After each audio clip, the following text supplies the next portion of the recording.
Just stepping out of the psychiatric ward, a woman with a high ponytail tightly grasped my hand, urgently asking, "Dean, do you know who I am?" My consciousness was a bit hazy, but I still instinctively replied, "Violet, my girlfriend, Blanche Violet, dot.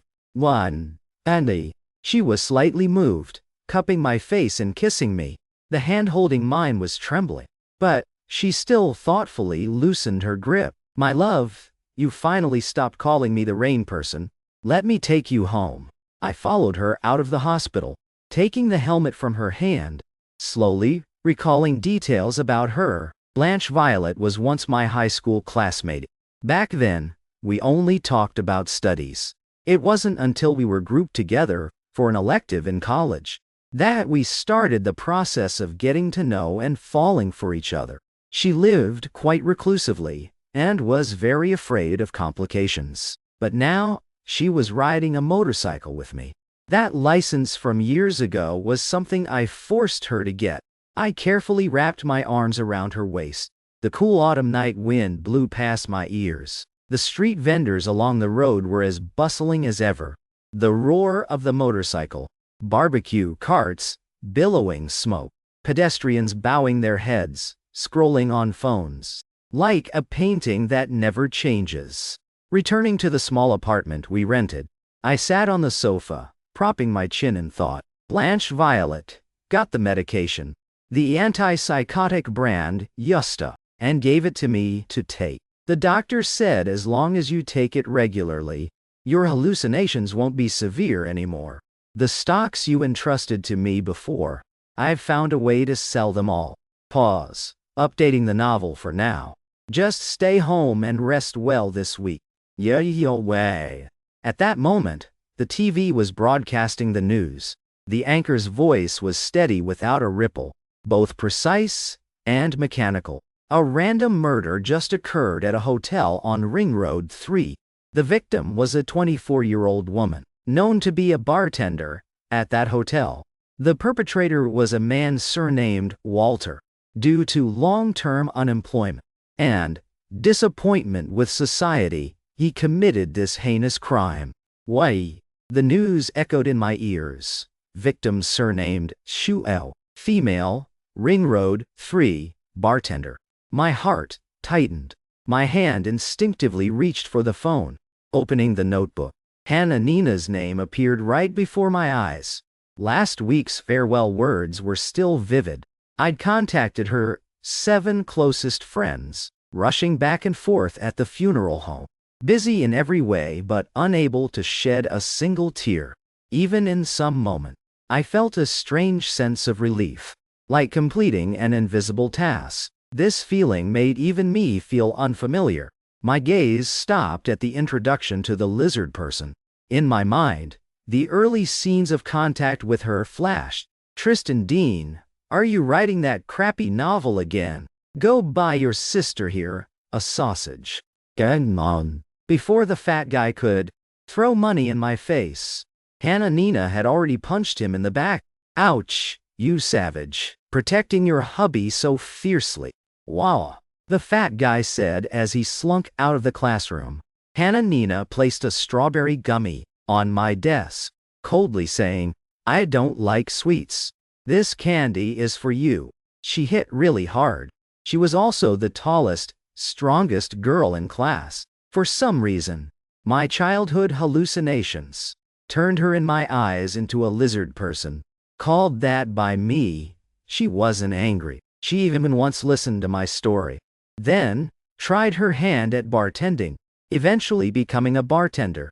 When I scrolled, the lizard person notes to the bottom. The cold words immediately struck my eyes. Ring Road 3 is the most chaotic area around here. The lizard person might meet an accident and die.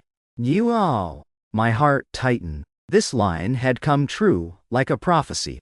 The hallucinations made me believe since childhood that the death of someone close would bring some power. Like the fantasy stories I read as a kid, defeat the Demon King and get a reward. The day I got news of Nina's death, I unconsciously waited for a change. The arrival of some ability. But that day, nothing happened. Just an empty disappointment like swallowing a bitter candy. The Yusta meds improved my thinking, but also made the absurd feelings around me heavier. So am I a beast? Letting Nina work at that hotel. I looked at the notebook, about the profiles of the beast people on the phone. It wrote about possible deaths for those close to me. In my heart, I resolved. First, make those around me avoid danger. Then, think carefully about my illness. The city's characteristic noise stimulated my eardrums. The side effects of Yusta made my body tremble nonstop. Blanche Violet leaned over for me to rest on her shoulder, trying to help me calm down until the moon hung high. Violet then helped me lie down, gently kissing me. Even if you don't like hearing it, remember to drink plenty of water tomorrow. Well, done now. I nodded slightly, finding a way to fall asleep.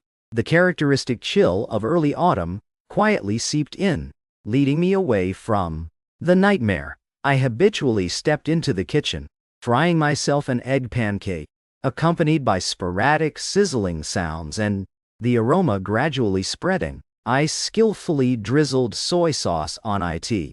In the room, Mozart's KW 172 sonata played. Blanche Violet stepped out with the lively melody, but not noisy at all. Hey you, just let me go out and buy breakfast. You don't need to get up so early. Now, my man. I swallowed the bite of egg pancake in my mouth. Can't help it. My biological clock is like that.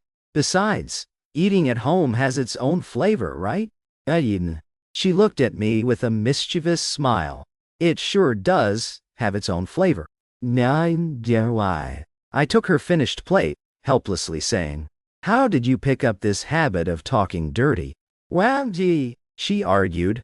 "Didn't you used to say stuff like that in class back in high school?" Sen. I was a bit embarrassed, turning on the faucet. Back then, wasn't it just because of high pressure wanting to make everyone laugh a bit? What a concern. She stepped into the kitchen, helping me place the washed plate on the rack. All right. I'm heading out first. I watched her open the door and leave, my resolve to investigate what I did when the hallucinations worsened increased a bit more. I looked at the beast people list on the phone. In it, the frog person and lizard person were both dead. Only the cat person and fish person were still alive. I rummaged through the call log. In the cat person's chat frame, found the call history from a week ago. Pressed the call button. The other end immediately rang with a prickly voice. "Why haven't you called me all week?" Neither. I detailed the story related to Nina for him to hear. What? It's just a funeral. Why make it so complicated? But don't worry. After you die, even if I can't watch you get cremated in person, I won't attend the memorial. But I can chant sutras online for you. Well, Nhi. I echoed him, let out 2 dry laughs, then changed the topic. Got any good stock codes lately? Wader Siru. Wah. Right, in his expertise. He immediately changed tone. Getting serious. Solar absorb isn't bad. Superfloods are increasing these days. Extreme weather, happening frequently. Probably in the next 2 or 3 years. Many industries will be affected. This kind of stable company with long-term vision suits you well. When we chatted more about games. When about to hang up, he suddenly spoke. Remember to invite me when you get married. Why? I asked in slight surprise. Didn't you once say, the purest friendship is being apart in 2 places, sharing hearts? So we shouldn't meet? Hearing that, he bristled. Of course I was joking. Have you forgotten who helped you with the initial FL Studio? Plus, have I ever tricked you with stock picks? Nidiri, the word said. I naturally remember them all. You acting like this makes me a bit confused. Ending the call, I looked at the possible cause of death for the cat person, thinking of a saying, changing someone who wants to change is hard enough, let alone someone who doesn't want to change at all. The fish person's situation seemed similar. So let's check the info on the frog person and lizard person. First, the TV screen lit up, the Yusta Corporation logo flashing on screen, the anchor's mechanical and calm voice. Yusta. The Ether Return project has entered the second testing phase, expected within 3 years to achieve uploading full human consciousness. This technology will completely change how humans interact with the world. I stared at the screen. The remote in my hand unconsciously gripped tight. Blanche Violet stepped out from the kitchen, carrying a glass of hot milk. Seeing me dazed, she gently placed the glass on the table. "What's wrong?" I replied somewhat helplessly. "The times change too fast. I'm a bit scared." She sat down beside me, her fingers gently tucking my short lock of hair. "Relax. As long as we stay cooped up at home, what could happen?" "And no, I squinted, slightly reproachfully looking at her. "That's just you being lazy. Yesterday at 6, I told you to go buy dinner, but you lounged on the sofa until nearly 7. "Cyril." She sheepishly squeezed my shoulder. I really am lazy. I'm heading to the bedroom to lie down first." Seeing her leave, I picked up the phone. My gaze unconsciously skimmed the notebook. Hannah Nina's name was still glaring. Over the past few days, I'd contacted her old friends, trying to piece together why she went to work on Ring Road 3. They said she just wanted to earn more money, to realize her dream of freedom. For her, money meant freedom of choice, work location, or career, all the same. Going to Ring Road 3 seemed due to her personality, a predetermined step. But this step pushed her into an irredeemable end. And the reason I felt happy upon receiving news of Hannah Nina's death stemmed from the first beast person who died, the frog person. Nora evening, when I was 4, because I couldn't speak normally for so long, my parents took me to the hospital for a series of tests, and I was diagnosed with autism. At first, my parents didn't pay much attention, just thinking this child was introverted, so they let me go through kindergarten naturally. It wasn't until I entered elementary school they got a notice from the homeroom teacher that their child, often arbitrarily, left the classroom during lessons. As soon as school ended, ran to deserted corners in the school to squat. That's when they realized the severity and started taking me to the hospital for weekly treatment. Upon entering the hospital, through the glass, I saw a girl with mushroom hair, sitting on a chair reading a book. The doctor said she was her sister's daughter, infected with HIV from mother to child, so now entrusted to her care. Before leaving, my mother repeatedly warned not to go near that girl. After a few observations, I saw this girl often had a runny nose, hiccups, occasionally vomiting, always messy around her. Based on family warnings and her actions, I copied how classmates nicknamed me Stick and called her the frog person, until the doctor required me to choose her as a communication partner. My attending doctor, probably for observation and treatment, required me to talk with her. When meeting her, I instinctively curled into a ball. She wanted to reach out to comfort me, but touched the glass separating her from the outside world. She said in a slightly hoarse voice, "Hello, my name is Nora Evening. Can you tell me your name?" I still bowed my head, ignoring her. She smiled somewhat helplessly. "Oh dear, sorry. I know your name already. I haven't learned how to find conversation topics yet." Own. Silence enveloped again.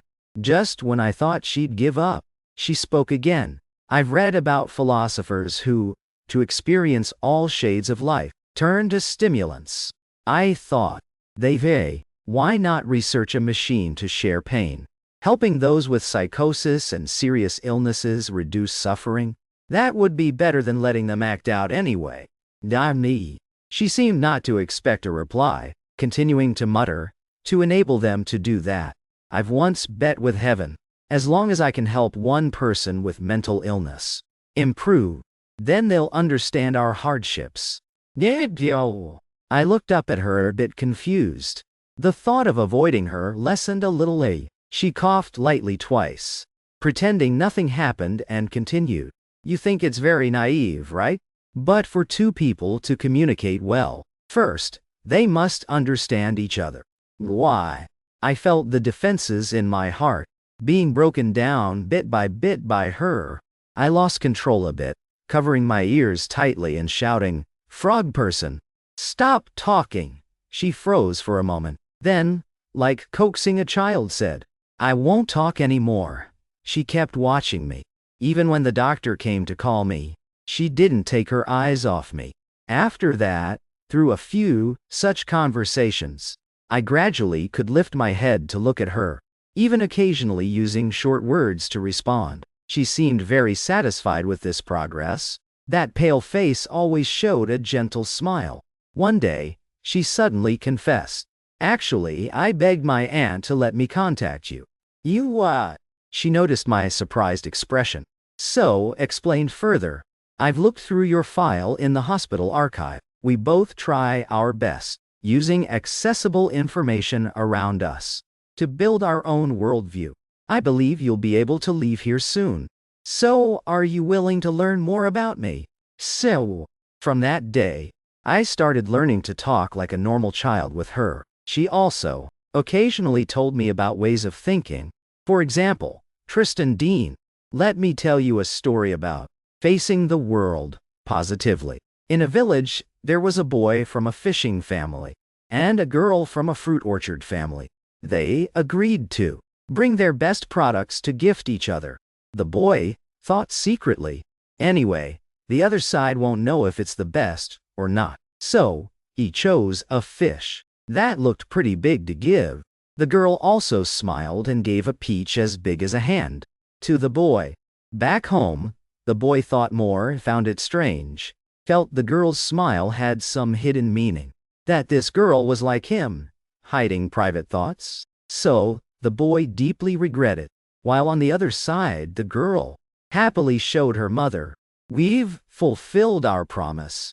Nora evening finished and took a sip of water, then looked at me seriously. Human subjective consciousness has a huge impact on our emotions in life. Changing one's view of the world is very hard, so I hope you can try helping others. Even the smallest things. Just try feeling the pure sensation of thinking for others. Dadrini. Such days lasted nearly 3 months, until one weekend when I went to the hospital as usual. I saw her seat empty. The nurse softly told me Nora Evening's condition suddenly worsened, and she'd been moved to intensive care. A week later, I got news she'd passed away. Her death was both sudden yet obvious. At her age, with AIDS like that, she was considered to have lived long. Perhaps it was those times beside her that built my intuitive perception of the world, and the cognition in my spiritual world clashed fiercely in my heart, making me believe the people who love me after dying can truly make me stronger. Like the story she once told. I turned off the TV. The living room instantly sank into silence. My heart surged with complex nostalgia and sighs. The neural world has been researched. Your old fantasy might soon become reality. I've also helped the fish person, as you said, hoping she can stand up too. Outside the window, the city glittered with lights. The Yusta logo on the distant building top flashed coldly. Nora Evening's longed-for pain-sharing machine has appeared in a more macro way, and colder than she ever imagined. Just don't know if in the end it will heal this world, or just provide it a more exquisite cage. My mind drifted to that girl always with a runny nose and frequent hiccup, the one who tried to teach me using thought to construct this world. Her bet seemed heard by heaven, but given a deeply ironic answer. Time flew by. Autumn came and went again. In the recording studio, melodious piano sounds echoed. I turned off the mixing software, satisfied, praising Vivian Fei sitting in the wheelchair. The last track is finally recorded. I believe your work will be very popular. Now. She smiled gently, her fingers lightly gliding over the keys. You've worked hard too. Remember to come watch next week's charity performance. Shay. Vivian Fei was the one I found after Nora Evening's death, for that illusory goal, based on vague understandings of childhood fairy tales. The princess needing help, that I sought for myself. The first time I stood outside the orphanage music room, seeing her. She was sitting in a wheelchair practicing singing. Her profile under sunlight showed peace and solitude. In that moment, childhood stories overlaid the scene before me. The mermaid longing for land, but trapped in the deep sea. Each step like treading on knives. I stepped forward, mimicking the prince's tone in the tale, trying to make my words sound gentle and hopeful. Dear mermaid, your singing is so beautiful. Trust me, you'll surely stand up and become the mermaid admired by all. At that time, she looked at me in surprise. Her cheeks slightly flushed, but not uncomfortable at all. Instead, she smiled faintly. From then on, mermaid became how I called her. In my Beast People notebook, the entry about her was written like this. Stemming from inconvenient mobility, might encounter traffic accidents, or death from other unexpected disasters. She sings very well, has extremely high musical talent, but is confined to a wheelchair due to numb legs. To approach her and have topics to talk, I went to learn music. Even begged Lana Delight, who had good connections then, to help me buy FL Studio software for editing and mixing. Since starting Yostameds regularly for a year, the weird fantasies suppressed, mind much clearer, to achieve the illusory goal of making loved ones die, to gain power. The old me, after confirming the relationship with Blanche Violet, still maintained frequent contact with the fish person and cat person, though Blanche Violet always said it's fine. I'm on good terms with them too, but I know a normal person couldn't truly not mind. Each time, she hugged me tight, that insecurity masked by sighs, I could clearly feel. So, over the past year, I deliberately, gradually reduced contact with Vivian Fei and Lana Delight. This long-promised charity performance might be an opportunity for us, who should pursue futures, to return to the right track. A few days later, we went together to that familiar orphanage. The kids seeing Vivian Fei, affectionately called Sister Fish Person. She smiled back, patiently guiding the kids in chorus. Simple melodies during performance breaks. A girl in a wheelchair timidly asked, Sister Vivian Fei, will you sit in the wheelchair forever? Vivian Fei froze for a moment, then gently stroked the girl's hair. Her voice slow but clear, probably. But don't be disappointed. In the future, maybe we all can stand up. Why? I stood aside listening to her words. She was once the mermaid in my mouth, the one after Nora Evening's death, following the fairy tale motif that I sought for myself as a princess needing help. She sings very well, but confined to a wheelchair due to legs without sensation. To approach her and have things to say, I specially went to learn music. From that leading to knowing Lana Delight later. Now, I no longer call her mermaid, but naturally, call her Vivian Fei. She seemed to notice my change, tilting her head, a flash of understanding in her eyes. On the way back to the city, the sunset stretched our shadows. She suddenly spoke, calm voice. Dean, thank you. Thank you for what? Thank you for accompanying me forward. At my most unconfident time, she seemed to know.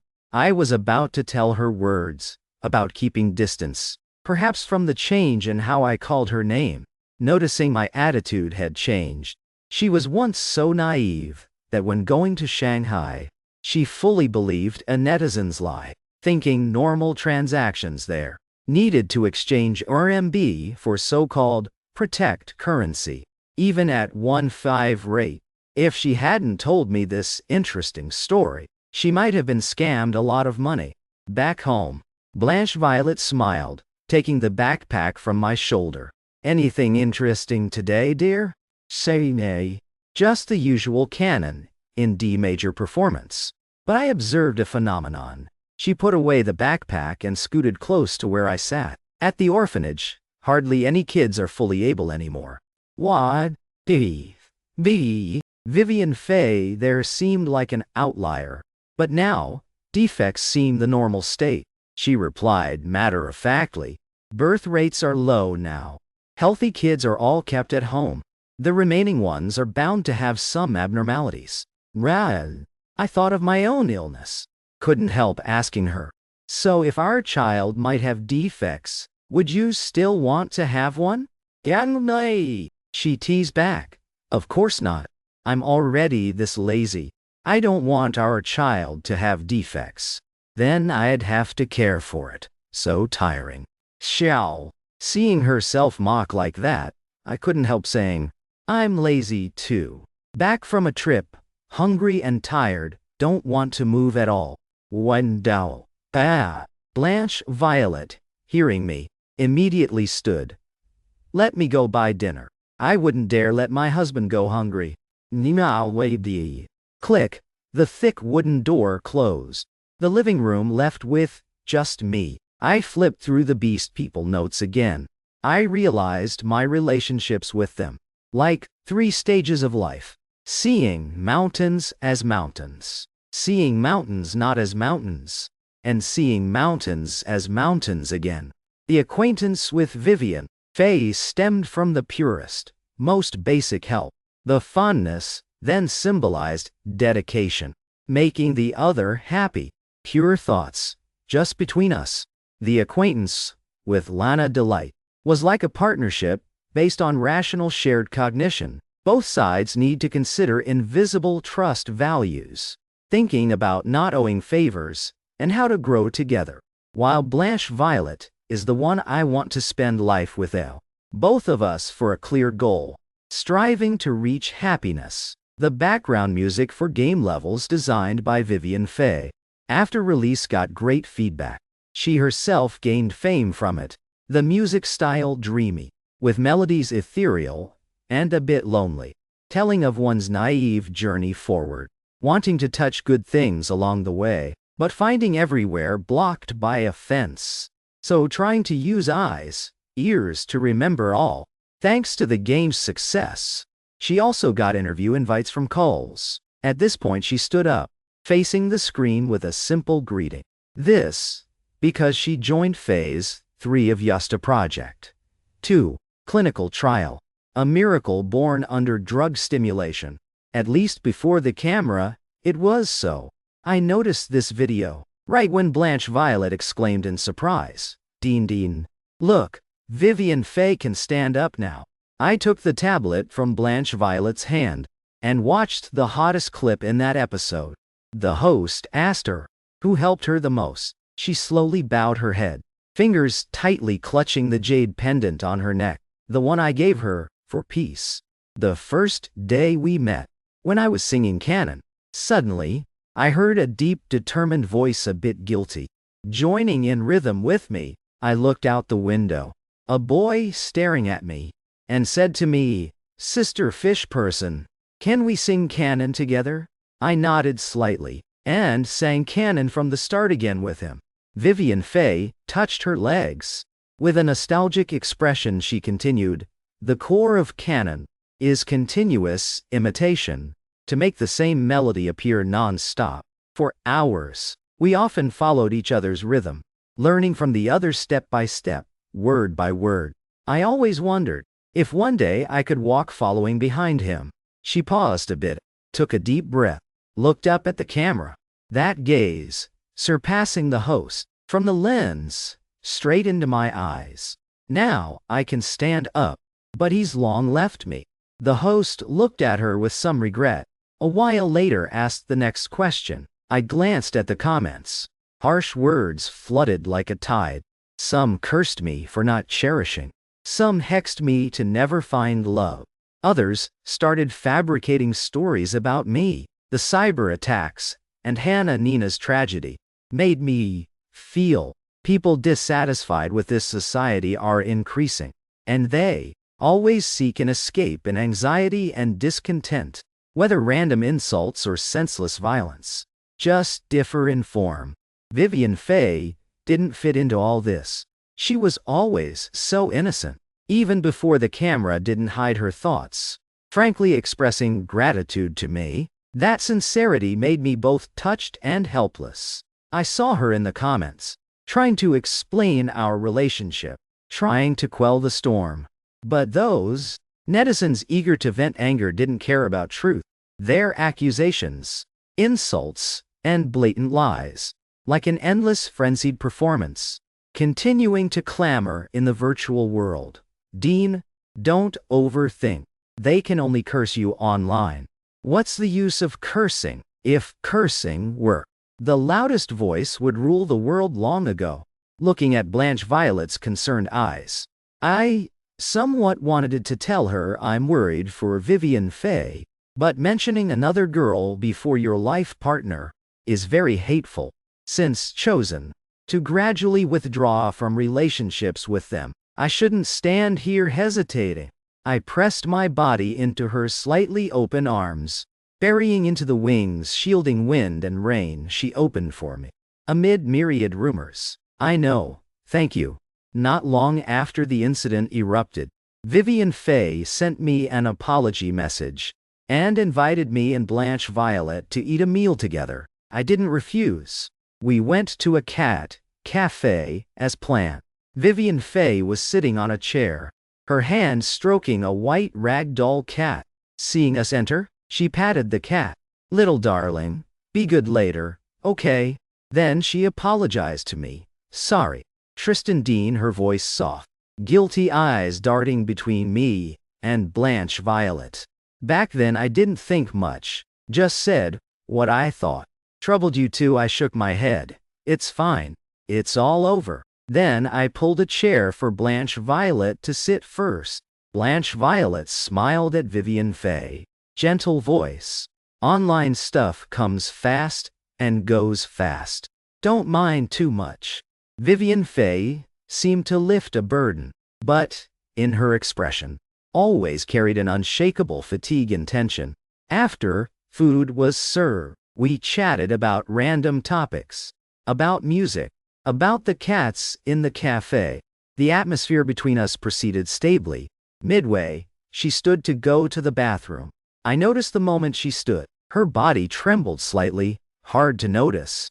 When walking, her steps had a light stiffness, intentionally controlled, not flowing naturally like shown on camera.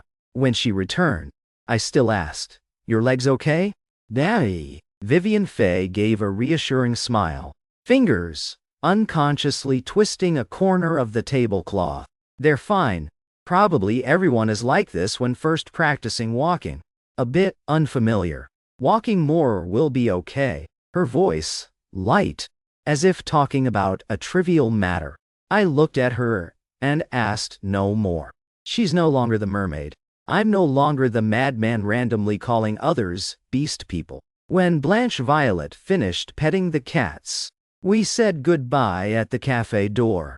She smiled, waving, then turned into the faint autumn sun, her figure slim and small, steps still staggering. That was the last time I met Vivian Faye in real life. A few weeks later, I received a letter. A traditional handwritten letter. Her writing on the envelope, slightly trembling and slanted, with an absent-mindedness unlike usual. The letter's beginning was still quite coherent. She apologized again about the interview, and casually mentioned the Ether Return project, saying that's a place more suitable for her. But soon, the writing changed. Words became fragmented and directionless. "Maybe you don't remember anymore, but I can never forget that afternoon after you helped me clean the bedroom. The sun then was just like this. A bit chilly, You muttered to yourself, voice very soft. But I heard you say, I've helped you so much. Mermaid, can you like me a little? Just liking me is enough. Back then I didn't know what like in your mouth meant. My heart beat so fast. I wanted to agree but was afraid. Afraid our pure goodness would change.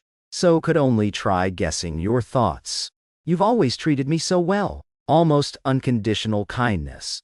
So like means being good to each other unconditionally, right? Later I thought, probably yes. So, I like you. Even if I can't possess your heart, I still like you. The lines after became more chaotic. I thought, that must be side effects from replacing Yasta 2, wanting to make nerves originally unable to transmit signals active again, requires strong stimulants. The first case of full recovery via external chemicals, without support devices, was a patient bitten by a Brazilian spider on the knee, thus standing up. So, how is she now? Seems she's gone to that digital world. The letter rolled at my fingertips, pointing to her legs finally stretched straight. But she stepped to a shore I can never reach forever. What I can do now is bless her, hoping she finds her own happiness in the data world. Vivian Faye's silhouette, along with that letter, both locked deep in my memory. After that, time peacefully passed 2 years. Autumn to winter came. The climate indeed became harsher. On news, more frequent appearances of heavy rains or droughts, once in 50 years, once in 100 years. Data on rising sea levels, no longer cold numbers in reports, but turned into intermittent flood news coming back. News, along with the reality of insurance premiums quietly rising. I looked out the window, the sky drizzling cold rain. In my mind, I couldn't help thinking about Lana Delight's family business, whether it was being swallowed by this erratic weather or not. The economy accordingly showed signs of stagnation, like an overheating machine, operating with unsettling friction sounds. Some overly expanded industries had begun to shrink.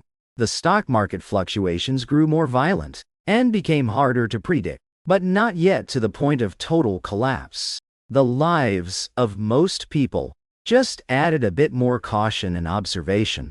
My life and Blanche Violet's hadn't suffered too big a shock yet, thanks to Lana Delight's foresight from previous years, along with assets accumulated from my own investment efforts. And Violet's, too. As an employee of Yaina, she had stable and quite high income.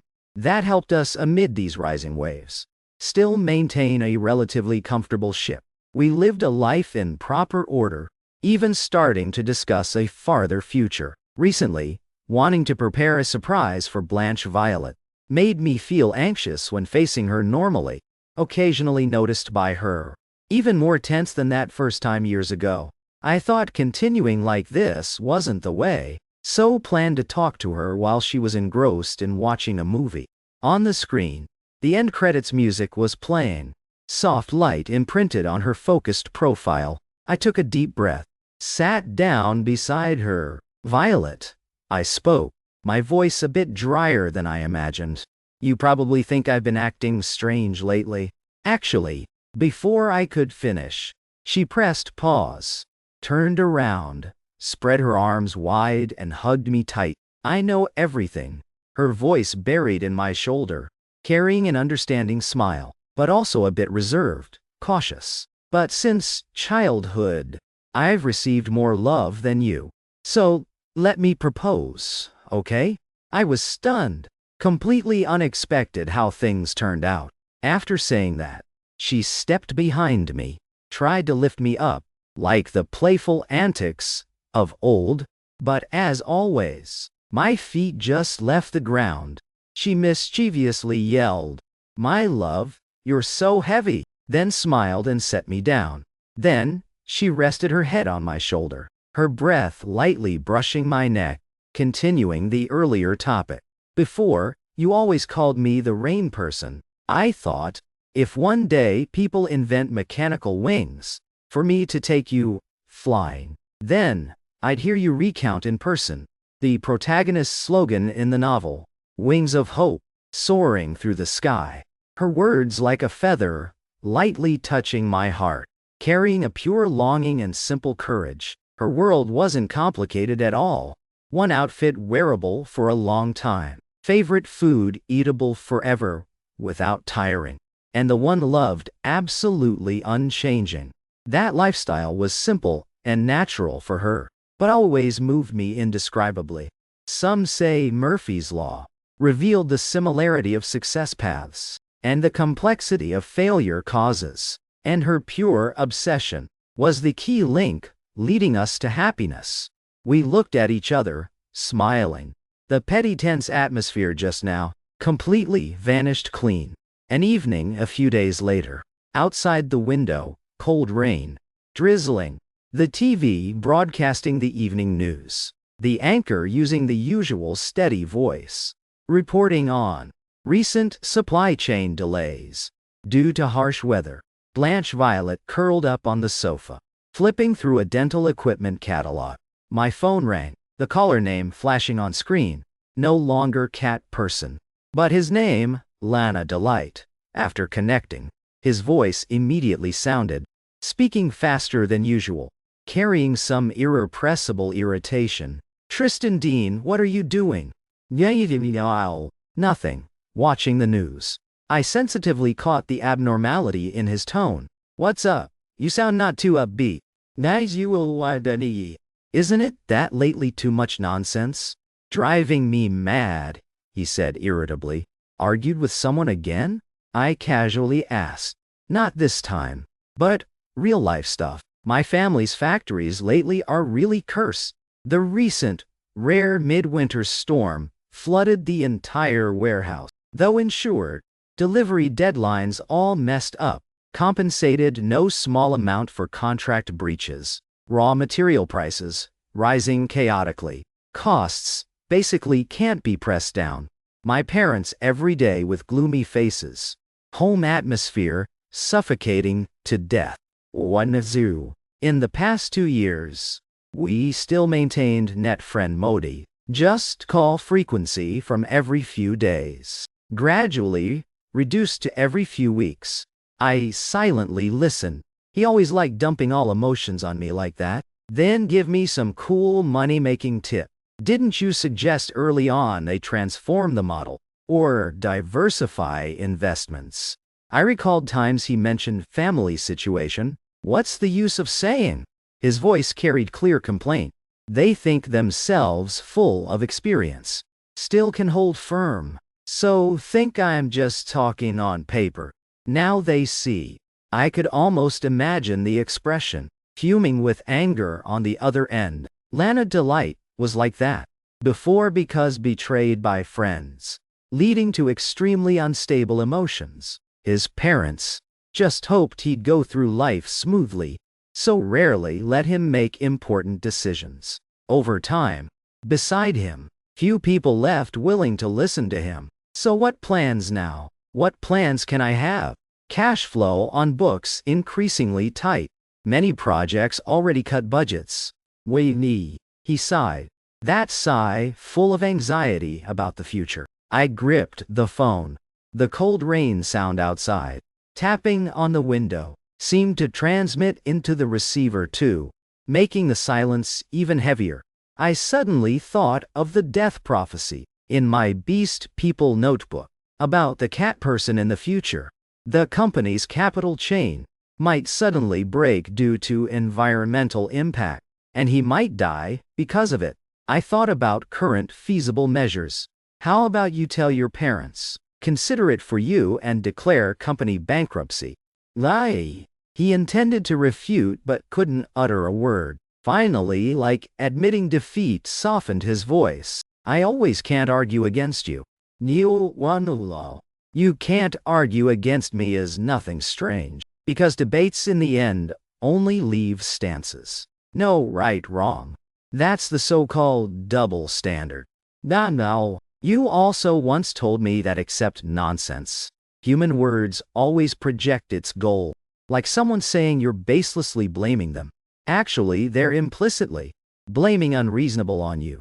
How I didn't expect. The principal's Nora evening said in the hospital that year, to help me understand human relations, were remembered so long by Lana Delight, and now recounted by him, with a tone carrying some bitterness.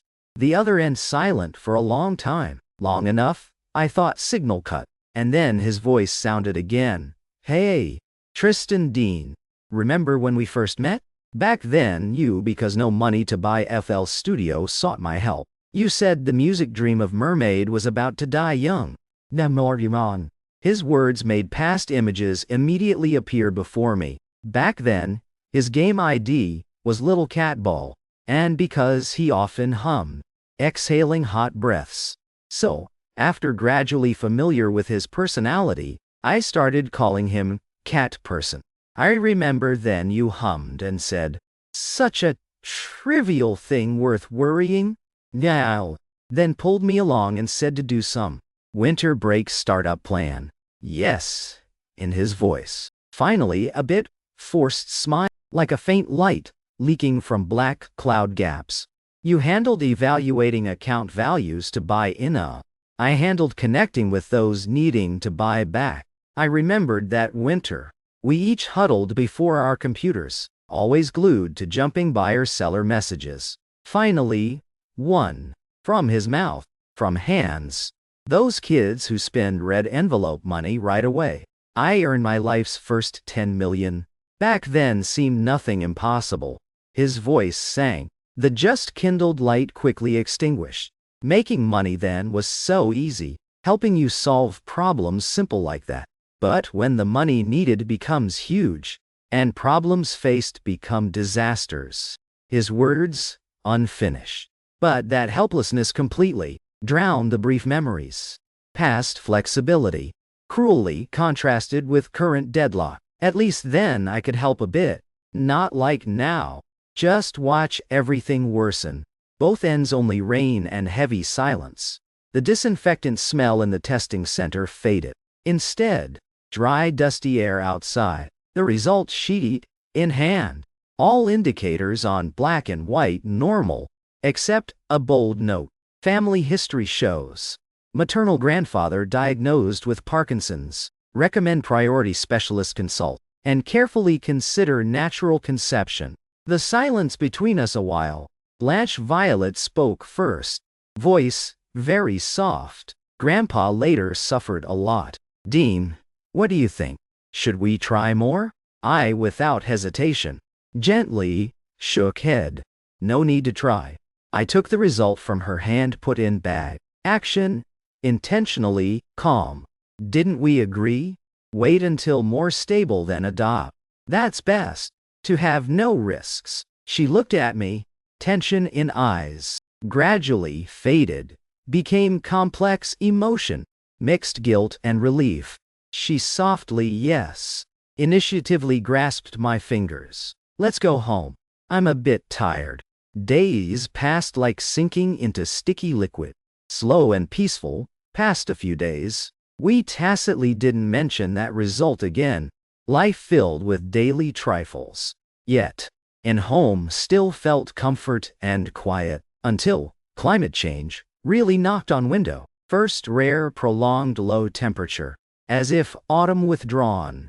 Then Meteorology Bureau issued emergency alert. An impossible cold air mass, pouring south, crossing even 25 degrees north latitude. Snow really fell. Blanche Violet pressed face to window.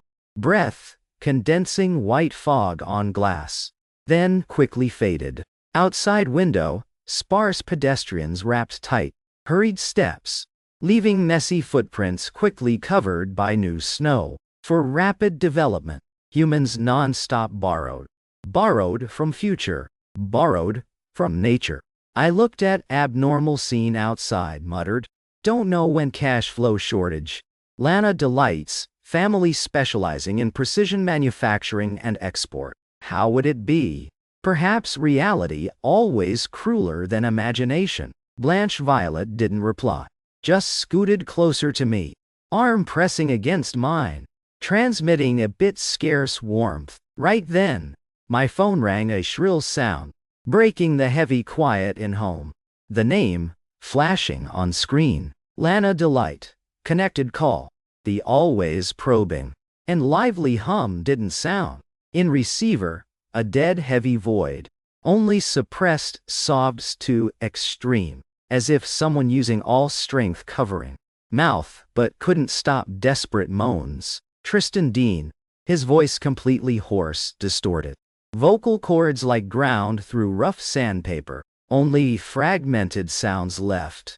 They arranged for me done. Arranged where? Ether return, he scoffed shortly. The laugh dry and piercing, no half joy. They used last connections. Spent clean hum. Said find me a paradise. To avoid rotting with them in this debt pile. I gripped phone. Didn't you say before it's just memory upload? Copy, backup only. It's fake. His voice, uncontrollably louder. Accumulated fear and despair instantly tore all disguises. Crying burst fiercely. Calm? How can I calm? I'm about to die. Tristan Dean. Not accident, not illness, but prearranged. A death, like erasing. A pile. Useless data only. He screamed. Then, voice suddenly quieted. Became abnormally calm. Again, unexpectedly asked me a nonsensical question. On your bulletin you held 2 hands. Was wanting me to help you birth 4. Nay, ton.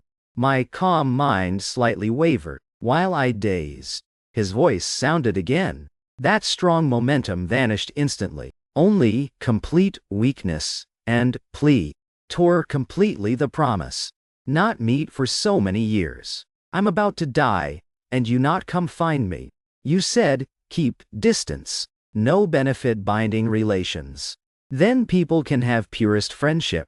But I don't need this thing we've tacitly maintained for years. Wetter Jew, the safe distance he believed, now smashed by his own hand, revealing buried deep longing. Never cool. He seemed drained all strength. In receiver only heavy panting and gloomy, mixed with sleet rustling on window, blended together.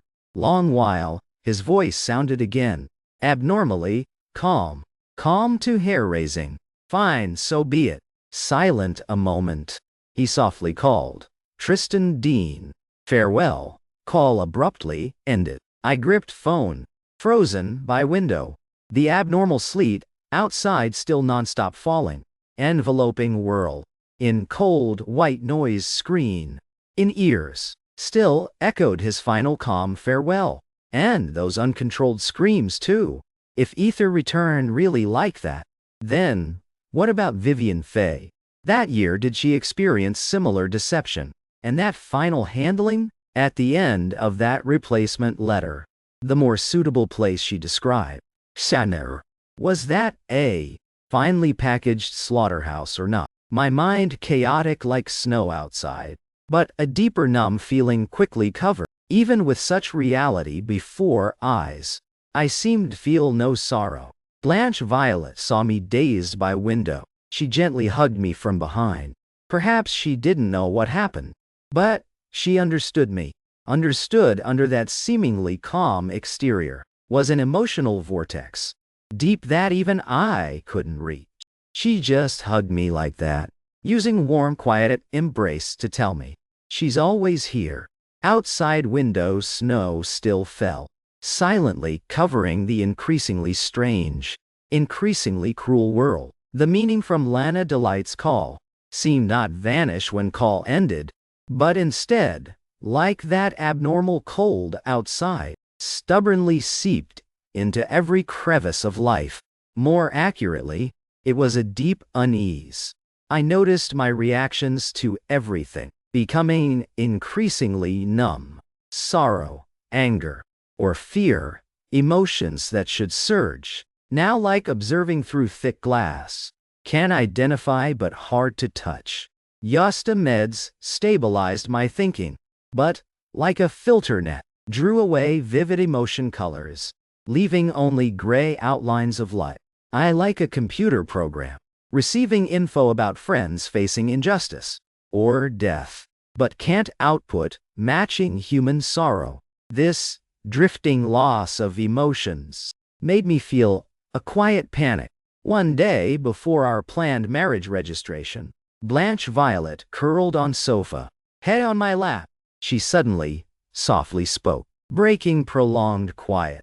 Being by your side, I really feel very lucky. I looked down at her, fingers unconsciously twirling her lock. She continued, gentle voice, as if reminiscing distant things. I originally had few true friends.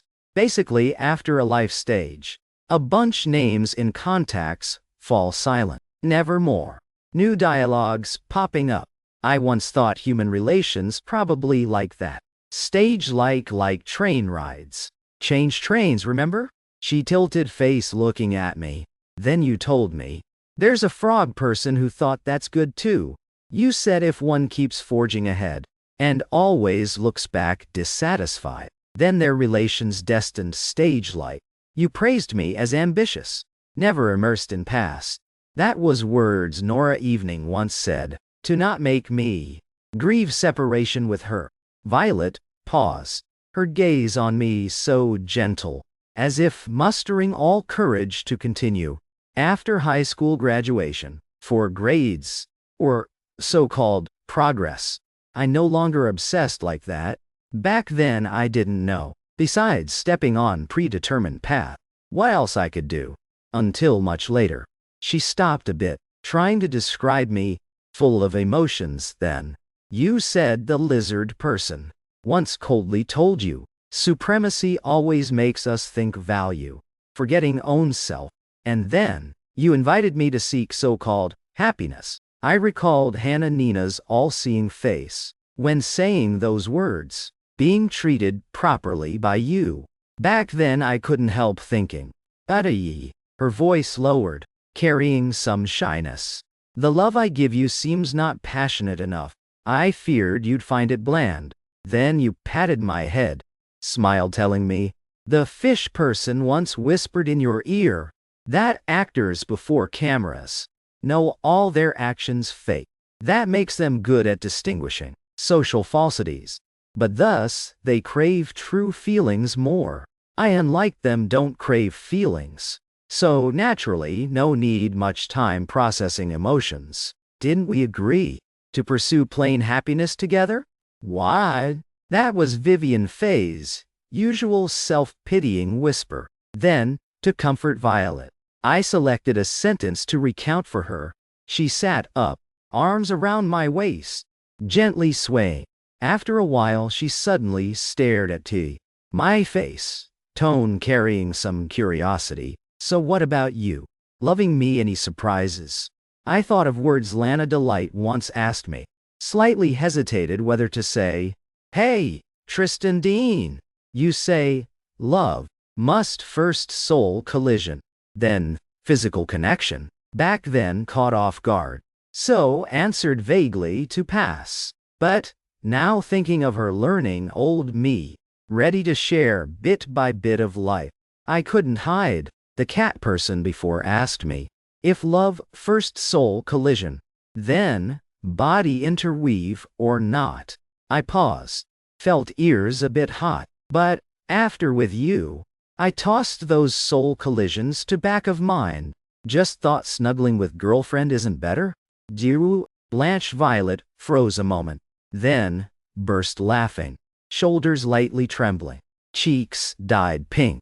After laughing, her voice carried small pride. Yesterday, when talking marriage with department colleague, I praised you a lot. She paused, voice more serious. But I didn't dare praise too much. I know some of them see you a bit strange, with complicated past. I don't want you gossip behind, even if you don't know. No. She's silent a moment, when spoke, voice light as feather falling. I always felt I climbed high to have you. Without me, your life still very full. Writing, music, and weird thoughts. You always find things to do.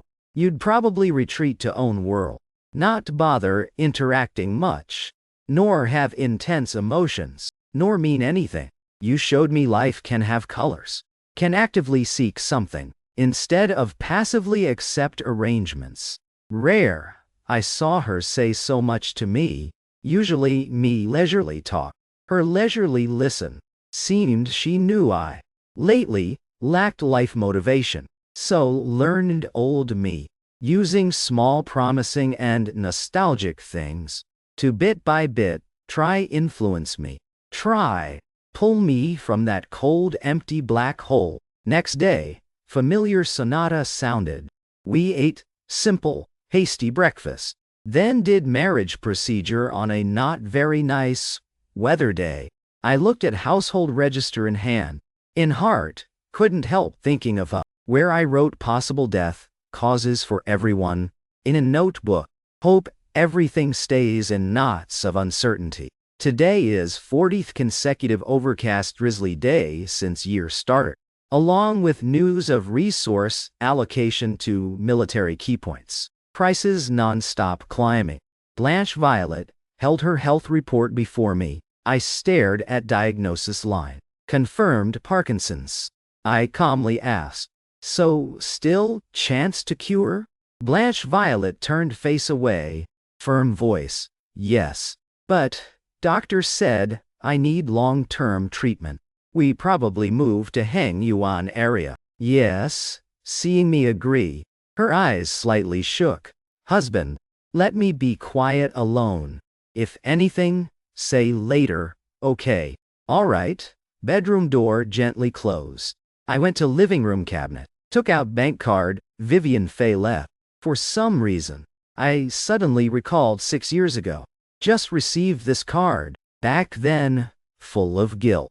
Dared not face anyone but Blanche Violet. Those I once saw as beast people. Now, preparing to use this money. In heart, surged a natural feeling as if deserved. This feeling, when did it start? The car passed many highway tolls. Finally stopped before a small house, with yard. This is it. Husband, I'll contact hospital people first. We just arranged luggage. Then, a bespectacled man knocked and called. Excuse me, is this Miss Blanche and Mr. Tristan? I'm Yosta Corporation Area Coordinator. The man surnamed Lee handed business card. I looked at Yosta exclusive card, unconsciously frowned. Lana delights matter. I still remember vividly. But, besides Yosta, we seemed no other choice. Blanche Violet recounted. Checked condition again. Bespectacled man confirmed no error, then brought contract. I found needed treatment cost less than expected, just over 100 million to cure. But, coming here, I knew Heng Yuan a remote quiet place. Shouldn't medical-related costs be more expensive? After bespectacled man left, I asked Blanche Violet. Violet, how did you find this treatment plan? She paused action to arrange things. Don't worry. This introduced by my med school friend. He's always good. No need worry. I grasped her slightly trembling hand. Firmly affirm. I'll always be by you. A trace of smile flashed on Blanche Violet's melancholic face. Yes, I know.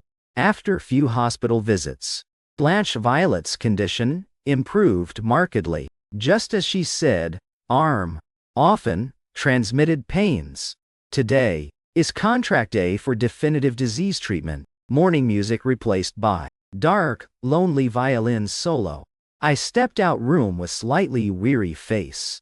Blanche Violet saw me approach, pulled me straight into her arms. Dean Dine. Nelman. Her voice choked from my chest. Remember why call me you when? I nodded. Memory of that afternoon, evoked by her whisper in ear. Back then you asked me, intern doctor family, how many years?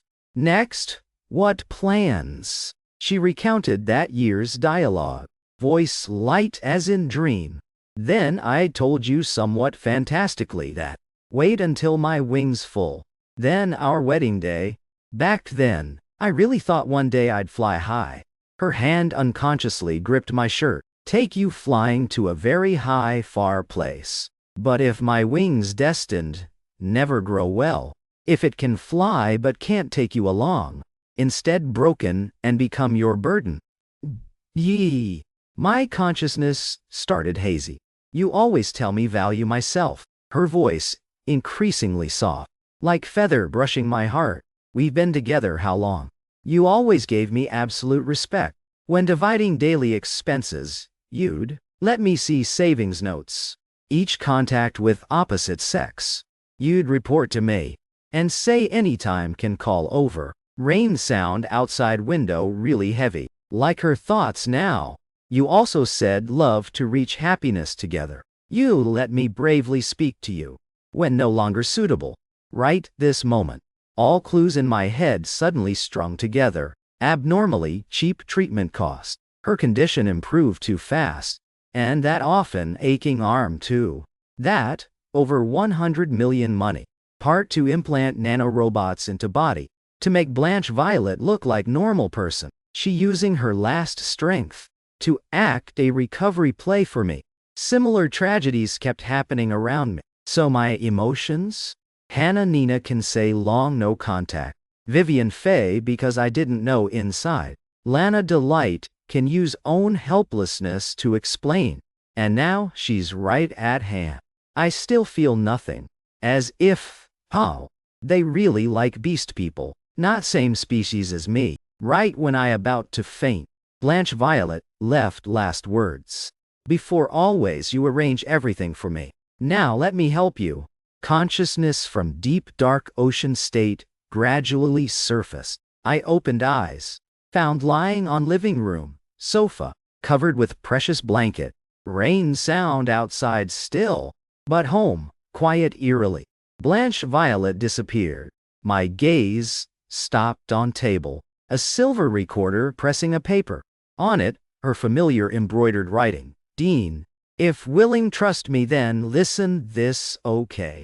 Eddie, I pressed play. Dean, sorry for not giving you choice. But I remember your words. Try recount. Whole matter for you. Me and Yosta people. Signed. Voluntary become. Neural recovery test subject. In exchange for you live at confirmed. Safe place. Responsible is my somewhat acquainted med school friend. No need worry. I said I'd arrange everything well. Finally, thank you for firmly choosing me.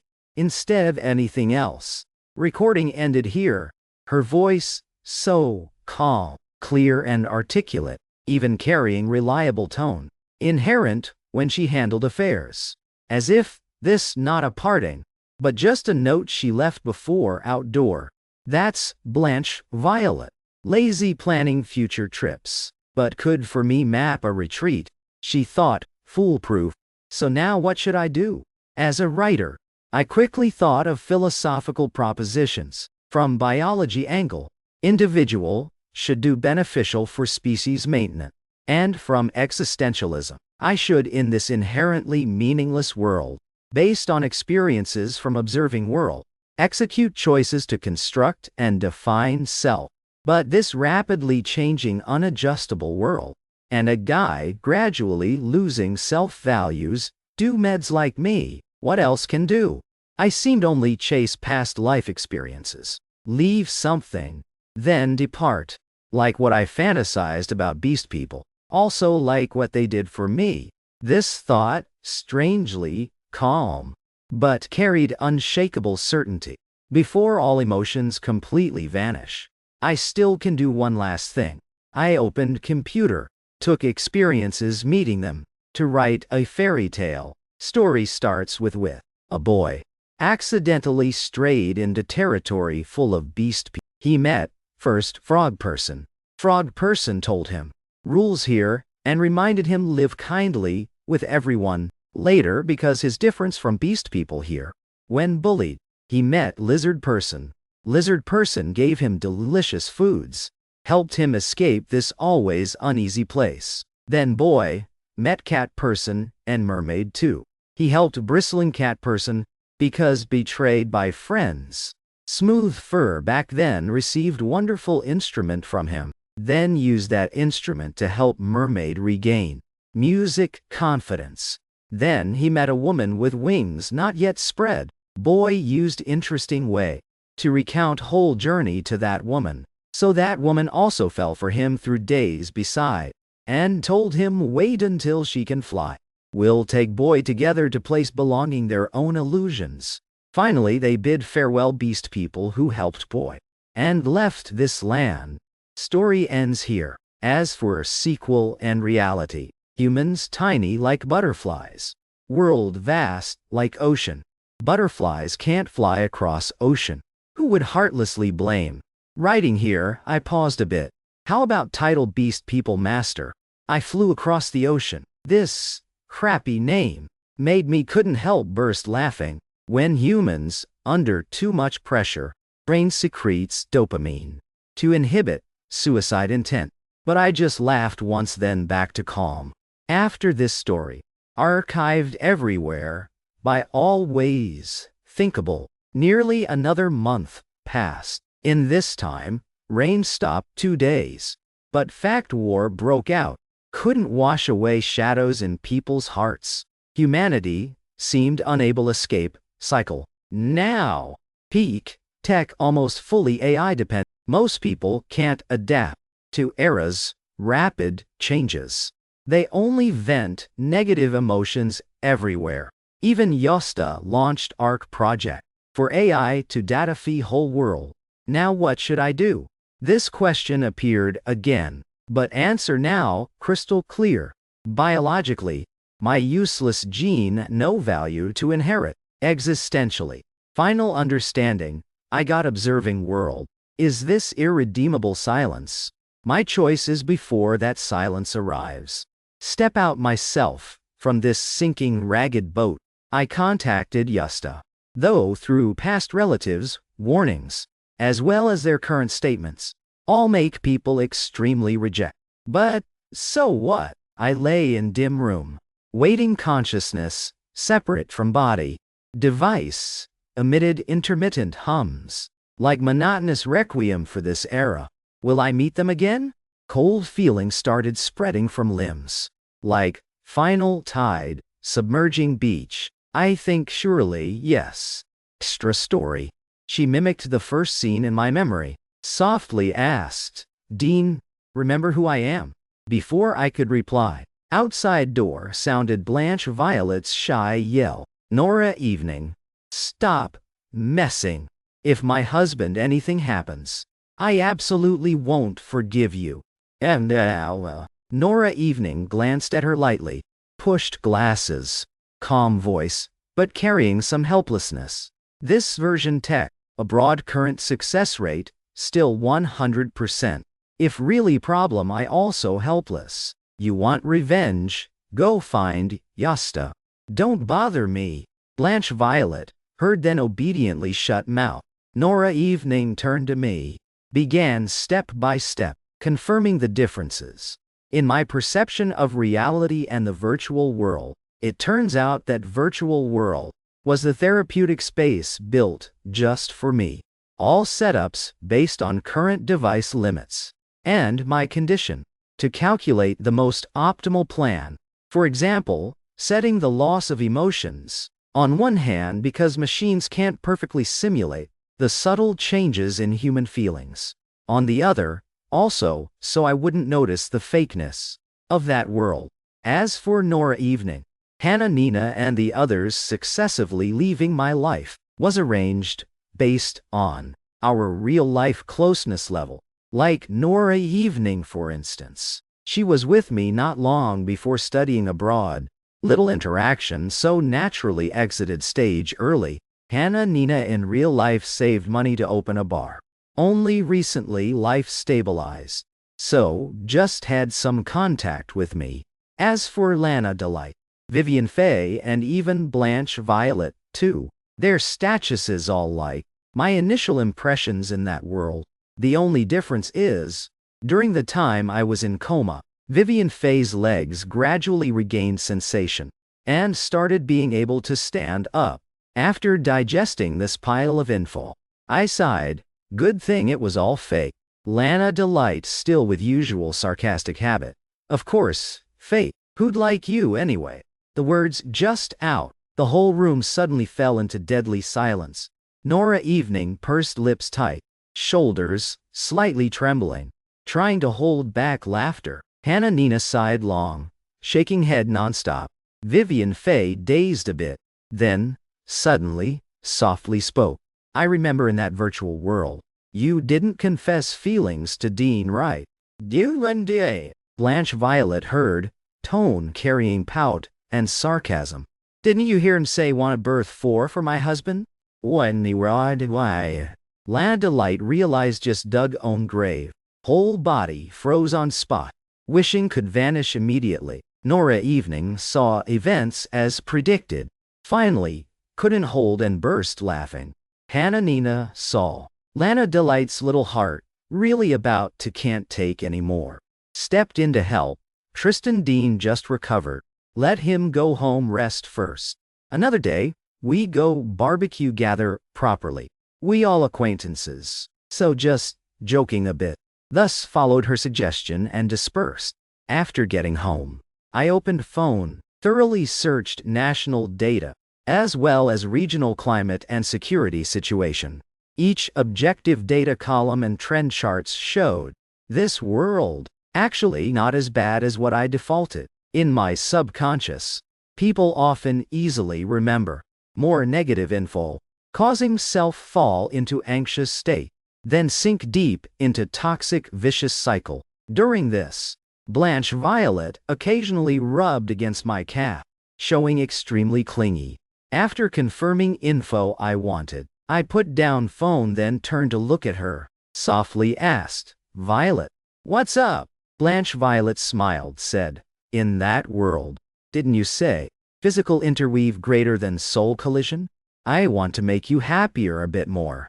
I grasped her restless hand, 10 fingers tightly interlaced. The happiest moment, often, when we're gradually touching happiness. We don't need deliberately approach it. So, for now, temporarily, spare me, okay? Blanche Violet pouted full dissatisfaction. But, husband, time passes, spares us not. Heard that I immediately surrendered. Let her pull me into bedroom. Then closed door. Time quickly passed to weekend. A few days later, we together dined at quite expensive barbecue place. Nora Evening bit skewer meat and calmly announced to group news she's soon back to Europe Research Institute. No sorrow at all, only toasts and blessings. Just like view she mentioned as kid, people keep forward. Then relations naturally change along.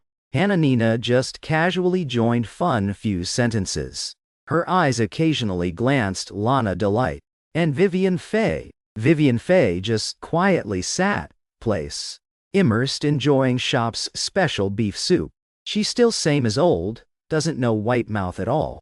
Hannah Nina really couldn't watch anymore, so helped wipe her mouth. Lana Delight reduced boastful like on phone. Each chat with Nora Evening about overseas research projects and market info. He unconsciously became extremely focused, listening carefully. Blanche Violet delightedly secretly picked others' grilled meat put in my bowl, then pretended nothing looked around.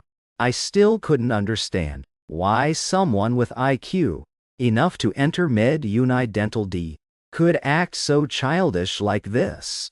But deep down, I knew better than anyone that I extremely understood a person like her. And precisely because loved such a person, this barbecue meal ended peacefully like that. When paying at parking lot, Hannah Nina suddenly found me and said, tomorrow morning free? I turned head, looked him. What's up? He sent me bar address. Come here. I have some things want private talk with you. Now, I looked his much more serious than usual face, then nodded. Okay, I'll definitely arrive on time. Wow. In shop enveloped warm yellow lights. Like gentle catalyst dose. making people unconsciously relax. Easier pour out heart sufferings. What you think about Vivian Faye and Lana Delight?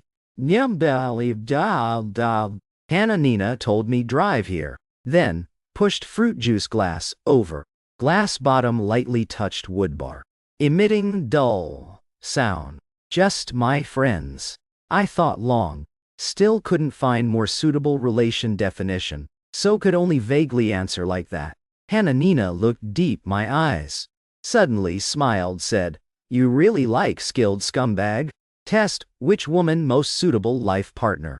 Then use mental illness reason to reject those you think unfit." Whoa, I didn't mind his words. Silently sipped fruit juice. Seeing I no reply, he returned initial calm face. "Perhaps you don't know. Lana Delight when knew you about to treat hallucinations. Dropped all work, flew back visit you. And Vivian Faye. Throughout time you entered virtual world. She disregarded eating. She said want, feel your pain. Nor evening, already met and talked both. I hope you don't like in that world anymore. No say, no sound. Just want wipe, clean relations with them. Near, said here, his demeanor paused a bit, slightly leaned forward, bold quality of boss naturally revealed. From bartender apprentice to owner, over years, taught me a principle. If not effort, repay those once helped. Then equivalent betrayal, facing eyes looking down me. I seriously replied, "I know." Heard my reply. Hannah Nina leaned back, maintained initial distance. Main thing done. Now want hear my stories past years. Why? We thus chatted over hour. Hannah Nina watched my leaving back. Sincere smile. Love matters hard divide right wrong. Actually, if you choose do nothing. I wouldn't say anything. But I know you still you anyway. One hero. Street scenes continuously passed beside.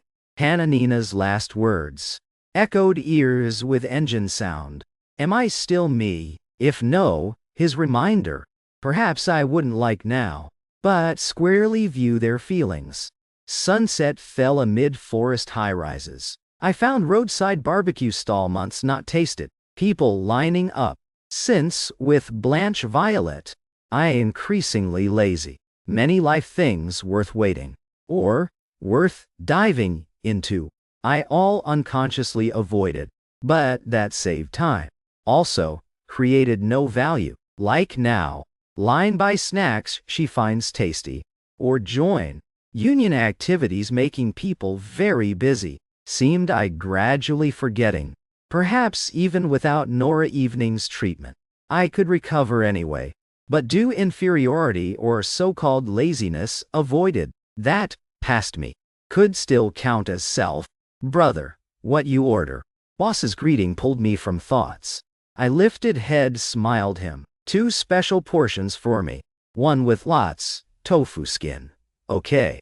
Thanks uncle. Back home. Blanche Violet took steaming food bag. Then softly muttered, "Why you go so long? Actually I no demands on eating."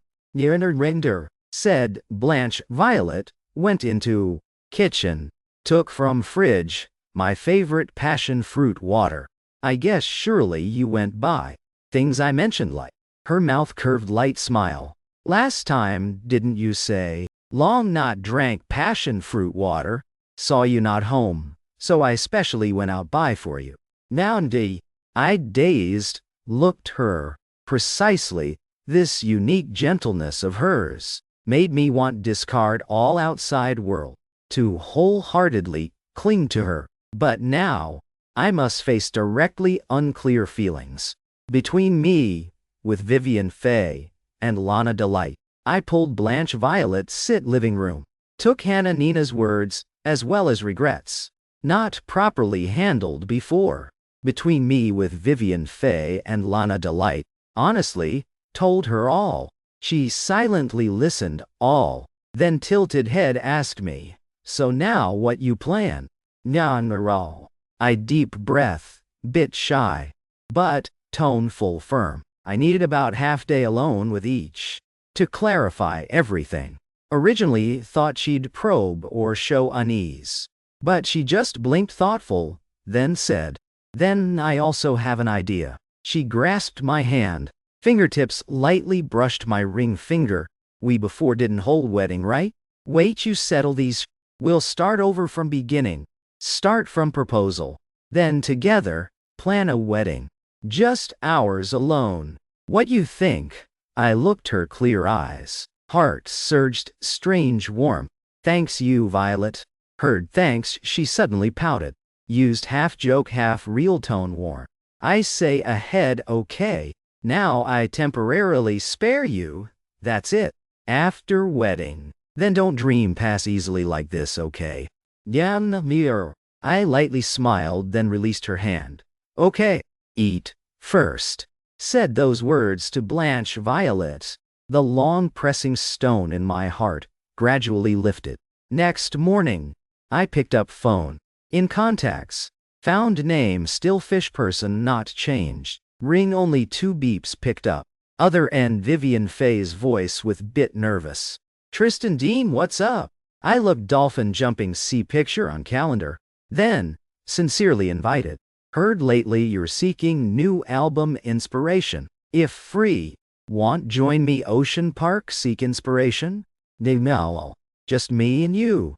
Other end, Vivian Faye cautiously asked back. Question out immediately fell silent, as if regretting. I without hesitation nodded. Yes. Yes, so. Silent moment, then her voice. "Great. Tomorrow I'm free. A scorching sunny day. Whale statue at entrance. Reflected glaring sun into eyes of passers-by." I stood Ocean Park gate. Saw Vivian Faye step down from taxi. She wore sea blue dress. Under blinding sun, her whole body seemed lightly glowing. I took tickets in hand, intended give her. But Vivian Faye pulled from bag 2 VIP tickets. Private path. Then softly said, "Actually, I prepared these." Then my tickets wasted? I helplessly shook regular tickets in hand. Heard that she suddenly flustered. Snatched ticket from my hand. "Oh dear, I eat them then no waste."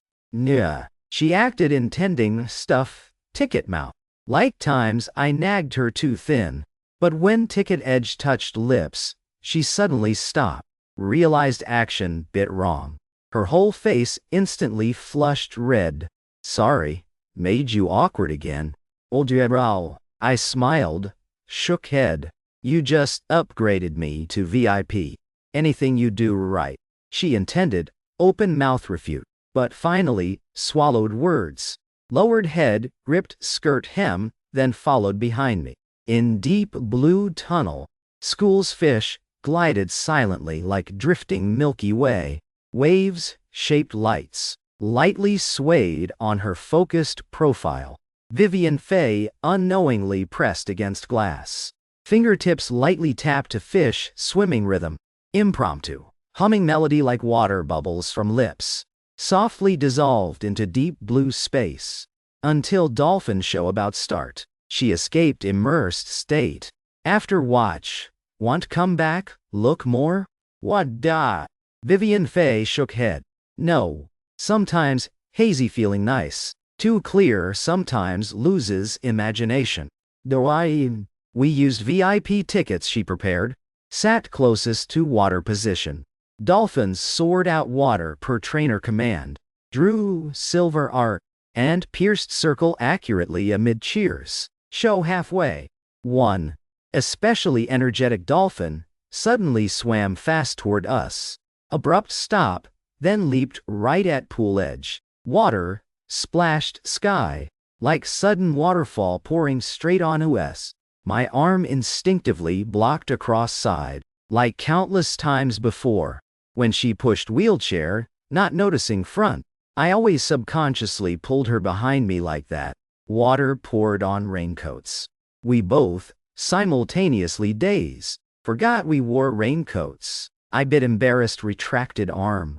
She didn't mind, hand lightly brushed drops, still rolling on my raincoat. Outing to create memories, right?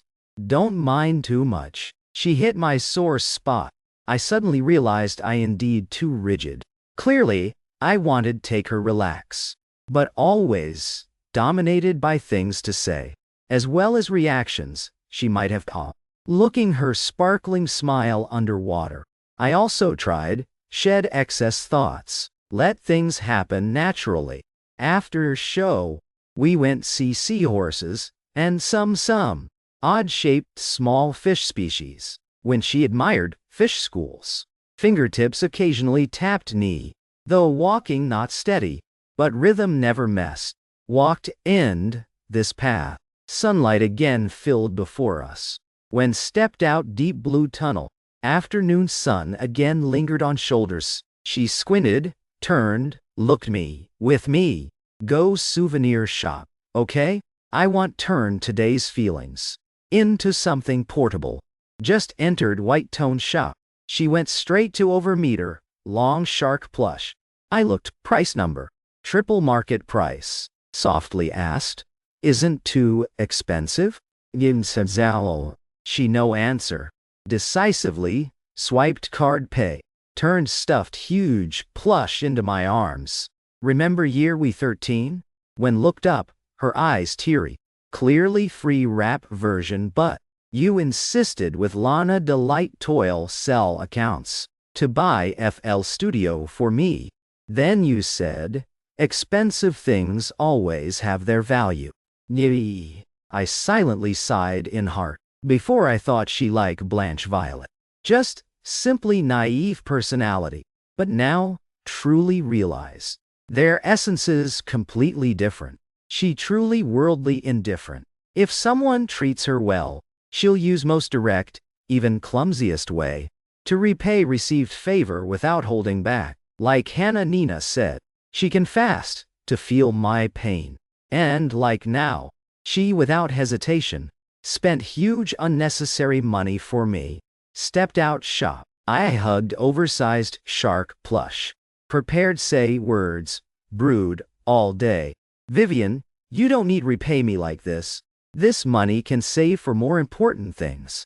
Like for your family. Said here I suddenly stopped. The girl I often led from orphanage to net cafe. Open computer make music that year. What family left? She lightly kneaded plush in my hand. I know what you want say. I know what you plan say. From today's meeting until before show, you always acted very strange. You were eyed. She looked up at me, eyes clear, sea bottom said, well, I want learn feel others' hearts. Precisely because I sat that wheelchair too long.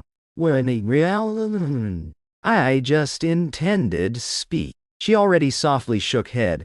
You don't need apologize. Anyway, aren't you my family? That moment, lingering worry and heart suddenly vanished. Replaced, sincere comfort and joy from heart bottom. For this friend who sees me as family. Warm afternoon sun perched on shoulder. I looked Vivian Faye hugging plush beside. With light steps. Heart felt unusually relaxed and clear. Past anxieties. Now, turned peace and blessings for her future. I have to go back.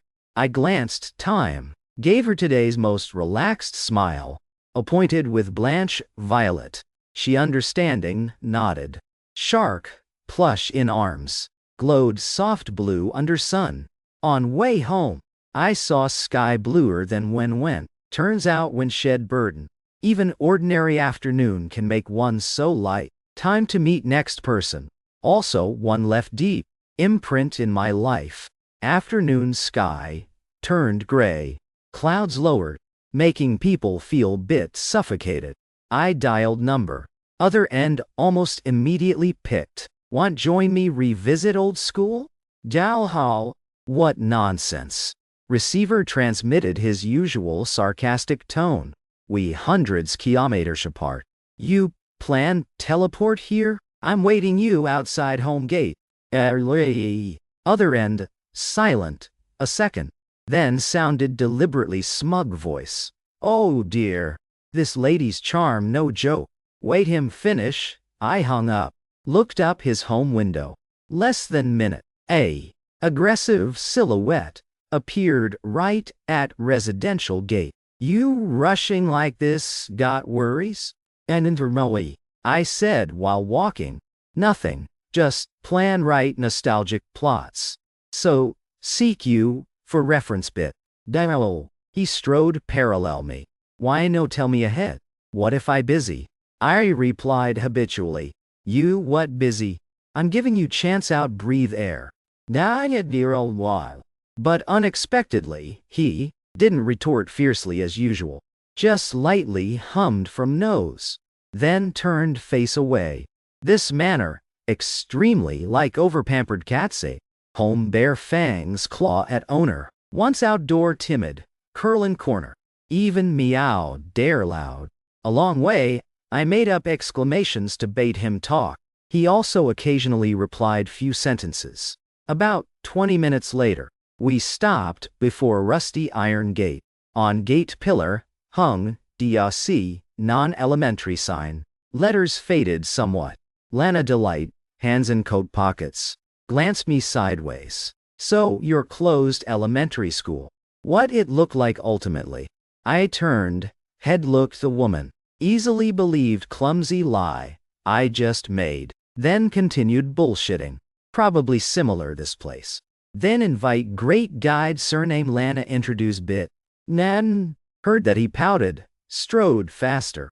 Led me across empty playground. Wind blew through faded play equipment. Swing lightly swayed.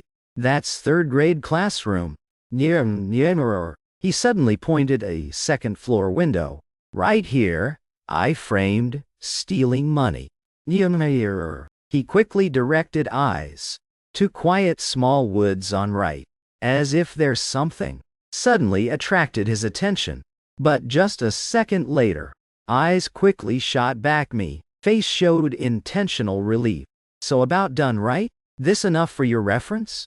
I looked him like displaying own scar. Heard him indifferently recall old wound. My heart surged subtle pity. But some things today must ask clear.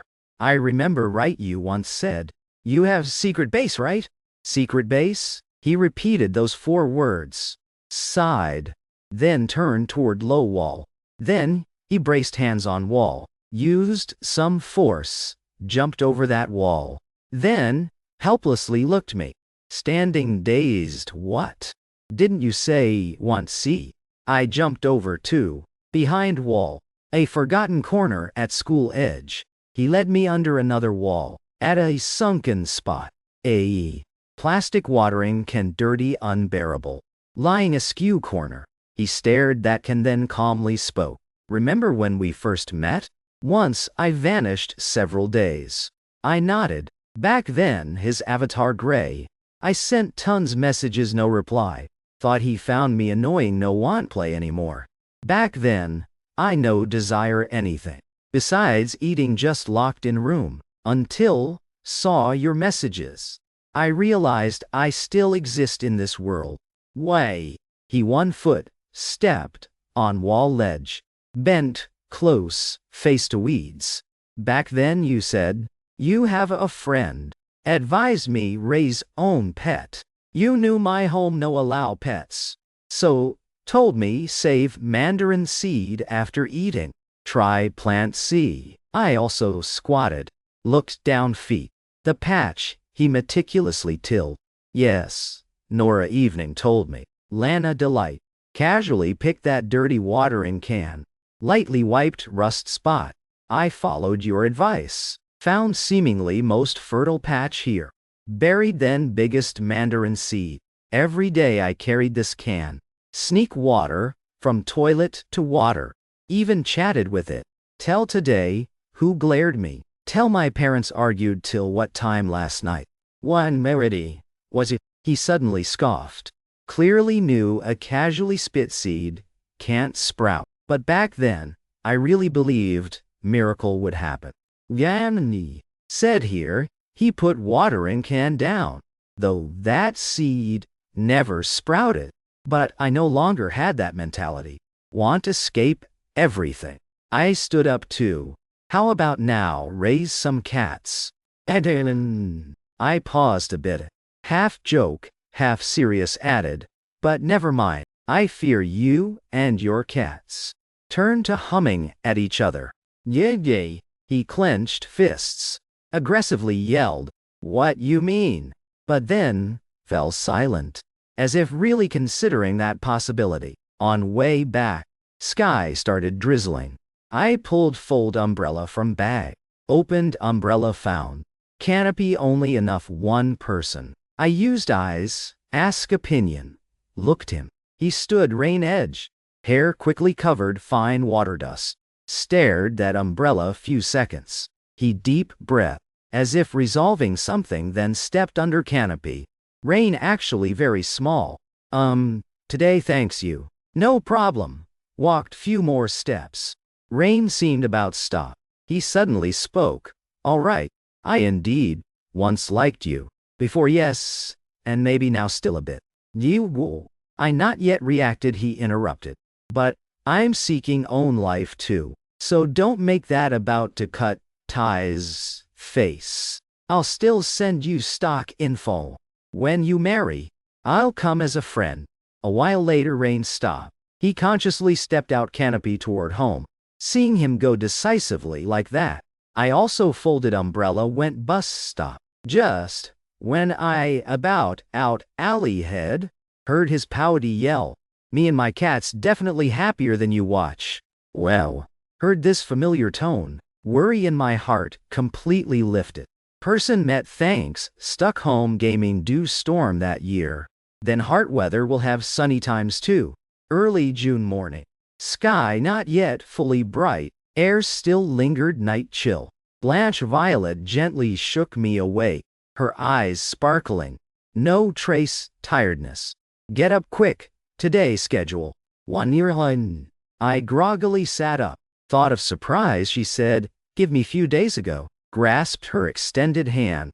Then together went underground parking. To car door. She took from handbag a soft velvet blindfold. Turned gave me wear. I took blindfold. Couldn't help yawn long. Anyone not know think you plan kidnap me. Wah! Heard that she like deflated lightly pinched my face. In idle dramas, prepare surprise, isn't always like this. Yeway. I wore blindfold. Casually asked. So you like that plot? Wanei? She lightly held my hand. I don't know, but I want try. See. So you willing try once with me? Whoa. Honey. Car rolled smoothly highway. Though intentionally early, but still unavoidable daily traffic jam. She suddenly turned my face. Remember our first argument? What about? I rummaged memory a while. Finally shook head. Knew you don't remember. Back then, we just dated 2 months, right? I asked you, weekend can take me meet your friend. You said you already appointed, so must cancel. I very angry. Not angry you appointed, but angry you rather cancel with others. Then naturally bring me into your friend circle. Oh, I silently listened. The memory she evoked gradually clear. Back then you apologized quick. You said not because think me bad, but think me too wonderful. Wonderful, to point your heart, bit scared. Scared others, see. Scared someone I on. Her voice became lighter, because that misunderstanding. We agreed each other. Spend time share value systems. And in that sharing process, absolutely no lie opponent. Car engine dull sound. Blanche Violet accelerated and added final part before arrive. Once, talking, future. You seriously told me you have many bad habits. Like slightest, think negative. Like grab nearby to vent. You feared those affect me. So agreed with me. As long as you start negative words, then I can directly interrupt you. But I also want spread wings to shield you from all life storms. Ill. Arrive. Blindfold removed by her. Vision from warm black suddenly hit a space with extremely high spacious industrial style. Huge ventilation fan. Slowly turned. Air lingered tiny dust particles. floating in early sun rays through high windows. In yard center, a massive industrial wind catcher, lying still but full imposing. I dazed, few seconds. Then blurted, "You not think me really annoying? Plans sell me to some black labor factory, right?" When you mile, Blanche Violet, no answer. Just turned face, gave mysterious weight, see smiled to me. She grabbed my wrist, no words, pulled me toward yard center. Closer bit, saw beside wind machine a simple clothes rack. On it, hanging a pair wings. Not exquisite, gorgeous biological wings I imagined, but handmade structure from white silk and pale sunset bamboo strip, tied by hand, to avoid feathers flying everywhere. So I chose this pair. I understanding nodded, watched her skillfully put on that pair. Staff beside wings confirmed safety notes. After everything done, we stepped on prepared practice area. She deep breath toward control deck, lightly nodded decisively. A low, powerful roar instantly awakened, filled entire space. Almost same instant, a fierce, pure airstream poured from wind machine mouth, like invisible giant wave enveloped us. That seemingly fragile silk wings, filled by air behind, vibrated violently, drew lively lines. After I gradually adapted weightless feeling, she reached, pulled me close beside. Her excited, expectant voice followed fierce wind into my ear. "Your previous proposal done well, but I also want give you my promise. You willing, live under my wings from now on?" Yes. Oh, I use force, stretch windblown messy face skin, to smile back. She also returned me a ugly smile, though I really wanted tell her, "You no need prove anything," and also wanted naga. Shoot like this, no nice photos. But moment our hands tightly interlaced, with chaotic heartbeats in weightless state. Seemed, said it all. Back time, my turn drive. Passenger seat. Blanche Violet. Sunk deep sleep sometime.